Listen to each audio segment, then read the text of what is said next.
Well, hey there, everybody. Welcome back to another episode of the Island Church Weekly Podcast. Joined, as always, by Pastor Will. Pastor Will, how you doing today? I'm doing great. It's a beautiful day in the neighborhood here, Yeah. Matt. It's some beautiful weather, and actually, maybe coming towards our way a couple of days of fall. Well, I went out for a run this morning. I felt that first little fall chill. I said, "Oh, it's actually nice enough to be outside again." So, yeah, excited for that. It'll be a good one, man. Always, love when we get that little bit of season change from hotter to hot. Yeah, That move to hot is just that's great with me. I love it. some others might can't appreciate that, but we know what that means. Yeah, So absolutely. Well, Pastor Will, how are things at Island Church this Sunday? it was really encouraging, Matt. We continue to have guests that come and repeat guests, and we've had some new people join. We haven't announced them yet, but we'll be announcing probably that this week. And so it's just good to see when people come on the island, they hear about the church, or there's a particular church in our area that's probably theology is not the greatest. We Yeah, don't want to be necessarily critical of churches, but it's not good. And so there's people that are coming, and we talk about this is the word, yeah. and we're going to try to follow this thing. And so they just a lot of affirmation. We had two um, young gals that were with us this past week, probably I don't know 20s or early 30s. I'm not sure. I'm trying to guess women's ages, but they're going to be back and they're going to participate with us in our Thanksgiving, our picnic coming up, and Cool. so they just really enjoy what's going on. So our people did a great job of hosting, Yeah, and I think the word's being preached, and we enjoy the singing part. So there's a lot of good things happening, and I love it. it's just fun to be a part of right now. Absolutely, man. Absolutely. Great Sundays always at Island Church. All right. Well, what's happened in the life of the church that folks need to know about coming up?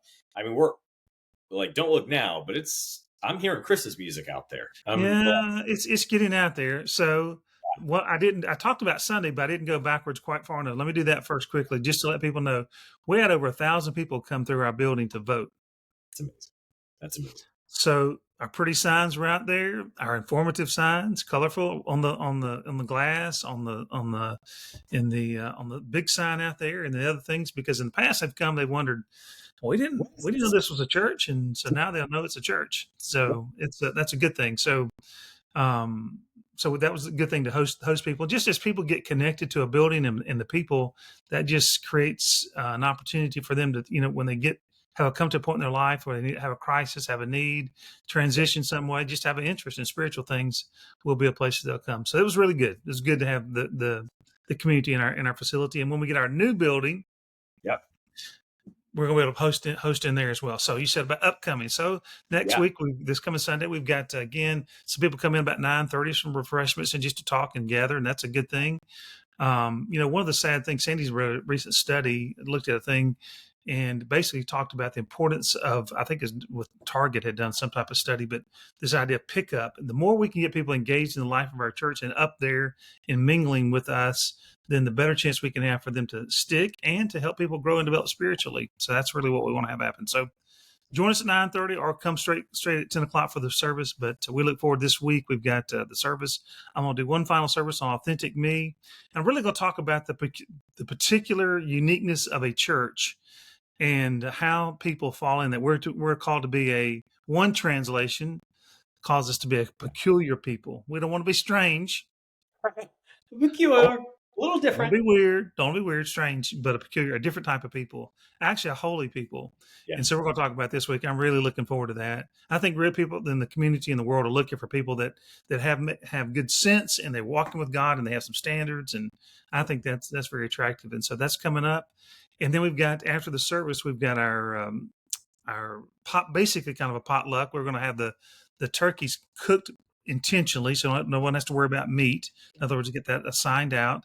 But if you haven't planned to join us on Sunday, plan to join us. Bring a dish. If you Yeah. don't know what to do, reach out to the church office.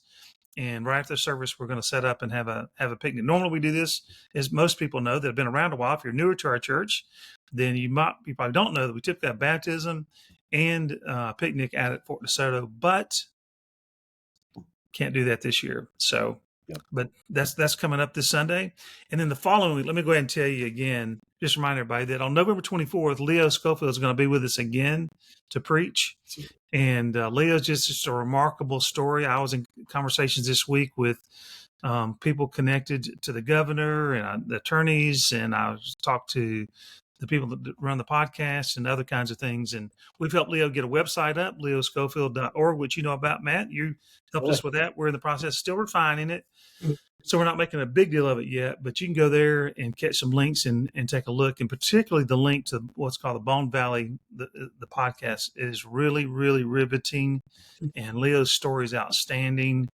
And he is outstanding. He's really a man of God that has been transformed by the power of Christ, and just amazing, I think. So he'll be with us on November 24th. Invite your friends, invite your neighbors around. So I think those are the main things, right? Awesome. Yeah. And then why don't we do this? I always ask you how folks can be praying. Let's do a quick update. Last week, we asked folks to pray for architects, engineers on the new building. Any updates you want to share there, or anything that people can keep praying for on that front? Well, we've got drawings and multiple pages of drawings, and those are being refined right now. And so they can I look forward to showing something. Hopefully I'll have some additional things to actually show at our annual celebration, which is kind of the annual meeting, but that's coming up the first, let's say December 5th. So that's a little bit down the way, but not very far. It'll be before you know it. Yeah, that's gonna be here So quick. you won't want to miss that day. That'll be a day we bring the latest of whatever we have on that. We'll bring that to them. And then one thing, Matt, is just really encouraging to me in terms of people praying for our community. We've got several different small groups, and then what we're seeing happen on Sunday, and even the men's group on Tuesdays, around being outreach focused and taking the gospel to people, the hope of the world, taking Christ to them. And it's just amazing to see how that keeps tying in to the importance of us getting this new mission building, kind of this connecting point building built. And so I'm so encouraged, particularly with our men on Tuesday, and some of the small group stuff, both on Monday nights and Tuesday nights. I'm aware, probably some others as well. But I'm just, the need is there. They can see how it can use. If our people were cold toward lost people, towards people without Christ, then the building's not going to solve that. But if you got a hard heart, then the building is another tool for us to make a connecting point for people that might not otherwise get connected with us. I love it. That's so good. Well, that's a great way that folks can be praying for the church this week, is to be praying for that building process still, and also the community connections that can happen around the space that we have currently, and continue to grow with the space that we're going to be moving into as God kind of moves in that direction. So, Pastor Will, thank you so much for sharing your heart on this. Thanks so much for joining me today. Thank you all for watching the Island Church Weekly podcast.